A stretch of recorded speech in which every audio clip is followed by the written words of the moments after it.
చేయాలి? ఒక నెట్వర్కింగ్ తయారు చేసుకోవాలి, ఓ సోషల్ మీడియా నెట్వర్కింగ్ తయారు చేసుకుని భారతీయ జనతా పార్టీ జాతీయ స్థాయిలో 95% మీడియా బీజేపీకి వ్యతిరేకంగా ఉన్న రోజు 2014 సోషల్ మీడియాని పట్టుకుని గెలిచింది భారతీయ జనతా పార్టీ. అట్లాంటి భారతీయ జనతా పార్టీ వాళ్ళు సోషల్ మీడియాని పట్టించుకోవట్లేదు. సోషల్ మీడియా ఫేస్బుక్లు, ఇన్స్టాలు ఇట్లాంటి వాటిట్లో ప్రతి ఒక్కళ్ళు ఒక నియోజకవర్గానికి ఒక గ్రూపు ఉంది కదా. ఈవిడ ఒక ప్రోగ్రామ్ పెట్టగానే అన్ని గ్రూపుల్లో పోస్ట్ కావాలి, అన్ని ఫేస్బుక్ పేజీల మీద పోస్ట్ కావాలి. అంటే ఆ ప్రచారానికి సంబంధించి ఈవిడకి మంచి అనుభవం ఉన్నట్టుంది కదా. జాతీయ స్థాయిలో కూడా మనటి వరకు ఆవిడకి అదే పదం ఉంది. గుజరాత్ ఎన్నికల్లో అదే కూడా పనిచేసి వచ్చారంటారు కదా. ఇక్కడ ఎందుకు చేయలేకపోతున్నారు మరి? అదే ఆవిడ చెప్పాలి. ఆవిడకి దాంట్లో అనుభవం ఉందని నేను అనుకోను. అనుభవం అంటే ఇట్లా ఉండదు. అంటే ఇచ్చారు కాబట్టి హైకమాండ్ ఆ పదవి ఇచ్చింది కదా. అంటే అధికార ప్రతినిధిగా ఇచ్చారు పోస్ట్ అంతే.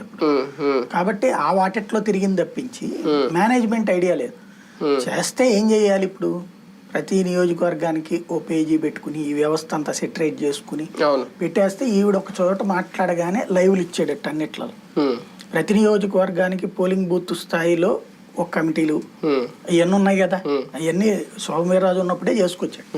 వాటన్నిటిలో ఈ ప్రోగ్రామ్ ఎట్లా ఉంటుందయ్యా, ఈ టైంకి లైవ్ ఇవ్వాలి, టాపిక్ లో ఇదిగో ఇది లీడు, ఇది తంబు అని పెట్టేసేస్తే అప్పుడు కవరేజ్ వస్తున్నప్పుడు సచ్చినట్టు మిగతా పత్రికల వాళ్ళు కూడా కవర్ చేస్తారు. అవును, వీళ్ళు పట్టించుకోవట్లేదు కాబట్టి వాళ్ళు పట్టించుకోవాలి. సరే, ఈ రోజుల్లో ఒక చిన్న ట్వీట్ రాసి వదిలేస్తేనే అది పెద్ద వైరల్ అయిపోతుంది. అలాంటిది అంటే మీడియా ముందుకు వచ్చి మైక్ పట్టుకుని మాట్లాడాలని ఒక్కటే లేదు కదా ఇప్పుడు సోషల్ మీడియా యుగంలో. కనీసం అది కూడా జరగట్లేదు కదా అంటున్నాను. అదే అనేది ఆవిడకి దాంట్లో వైఫల్యం అవుతుందని చెప్తున్నా.